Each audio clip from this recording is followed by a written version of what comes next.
बटाटे शिजून घ्यायचे आहे। इथे मी रात्रभर साबुदाणा भिजत टाकला होता। बटाटे शिजेपर्यंत आपण इथे चटणी बनवून घेऊया। त्यासाठी कढीपत्ता, कोथिंबीर, शेंगदाण्यांचा कूट, मिरच्या आणि थोडेसे जिरे टाकून दळून घ्यायचे आहे। बटाटे शिजल्यानंतर साबुदाण्यामध्ये चांगले किसून घेऊया आणि त्यानंतर त्यावर शेंगदाण्यांचा कूट, जिरे आणि मीठ टाकून सर्व चांगले एकजीव करून घ्यायचे आहे।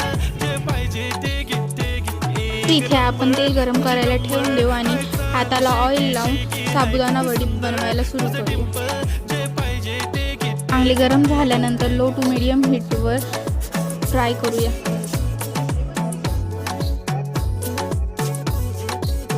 इथे तुम्ही पाहू शकता किती छान दिसत आहे। एकदा नक्की बनवून बघा आणि कमेंटमध्ये सांगा कसे झाले आहे।